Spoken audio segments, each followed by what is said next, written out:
Hello everyone, my name is Ashley Grover. My name is Alberto Herrera. My name is Ashley Cotopozzo. And I am Andy Boniface. And we worked in the mechanical engineering department with our mentor Christakis Andreou, and our principal investigator is Professor Paul Meinhardt. The focus of our project is mixing studies into microfluidic devices. So microfluidics is generally a newer branch of technology. It deals with behavior, precise control, and manipulation of fluids on the microscale. And to get an idea of how small the microscale is, here's an example of a microfluidic device. The channels on this device have a diameter of approximately 100 microns, which is just about the same diameter as a single strand of hair. Microfluidics is very efficient in that we can perform lab tests very quickly, and it costs much less than lab-based methods.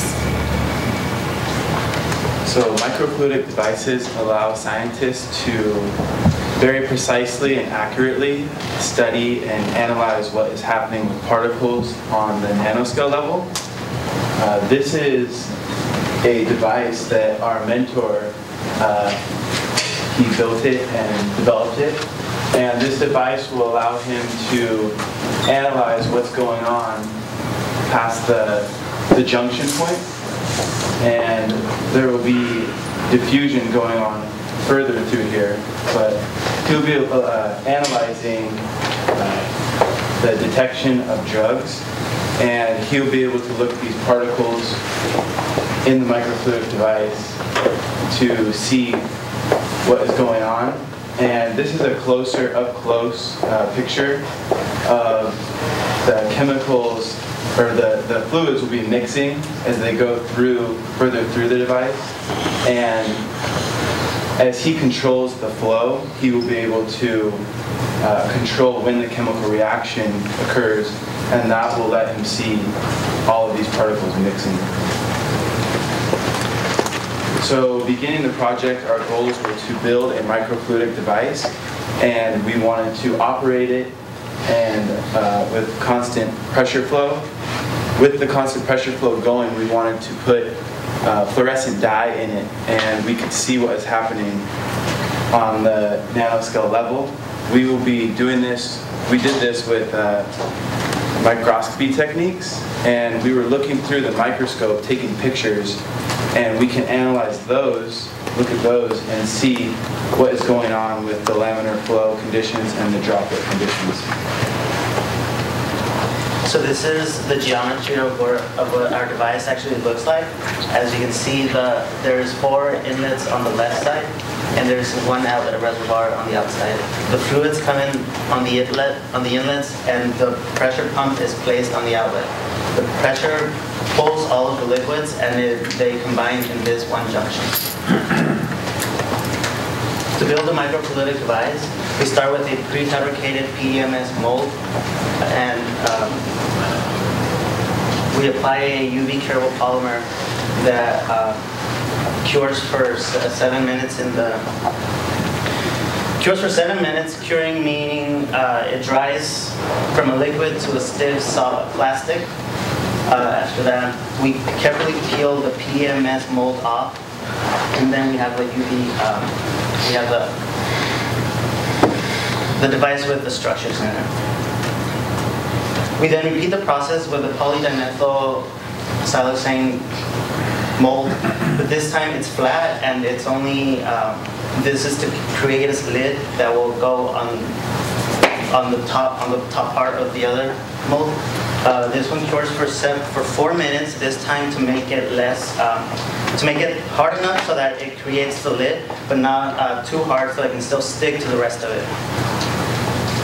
We peel it off the PDMS mold, and then we have our device with the channels going through it. This is a blown up picture of what our device actually looks like.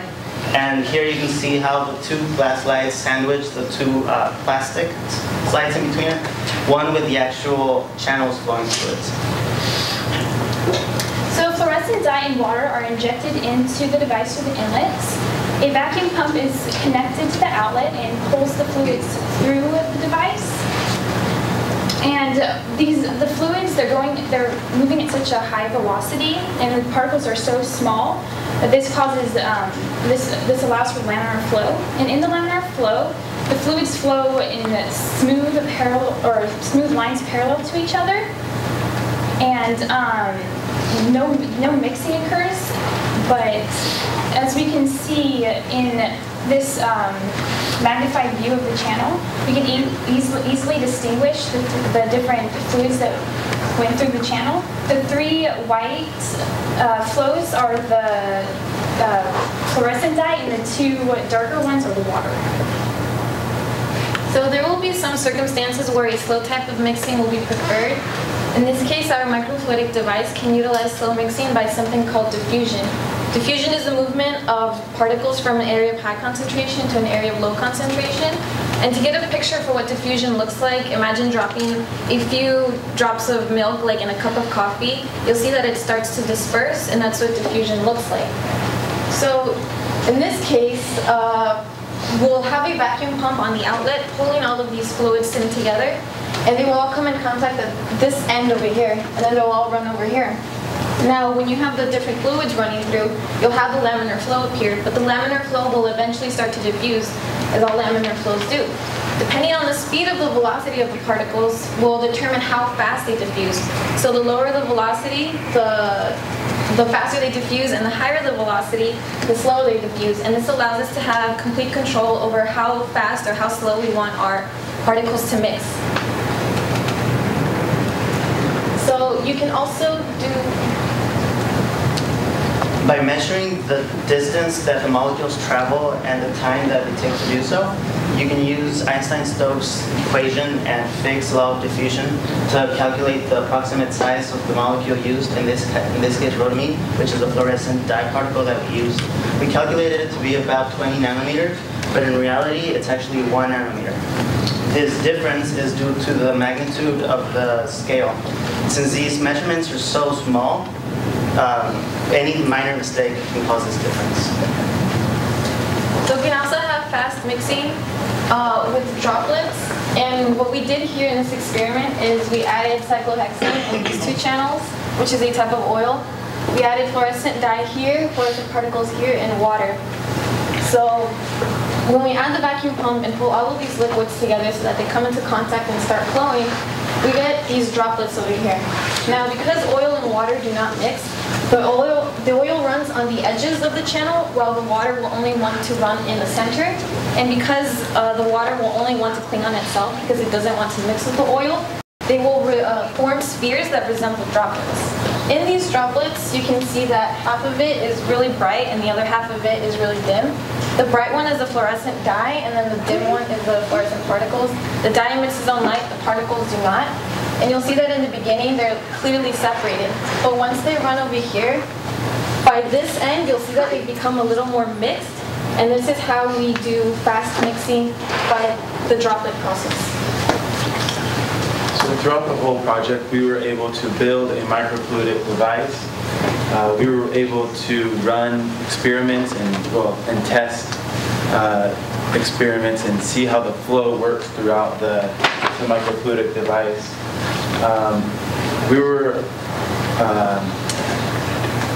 were able to see how the flow through the channels go, and we were able to understand diffusion. And after doing that, we got to take pictures, and then we were able to measure as precise as possible how big our results were. And then doing that, we were able to apply our results to equations and try to get an answer for the size of a particle. And we weren't completely successful, but we got the idea of it. We would like to give a special thanks to our mentor, Christophus Andrew, and our PI, Carl Meinhardt. Also, all the program staff, Ophelia, Anthony, Jens, and Jacob. Also, our RAs, especially Myra, thank you very much. The University of Santa Barbara, the California Nanosystems Institute, and the Center for Science and Engineering Partnerships. Also, the Jack Kent Cooke Foundation.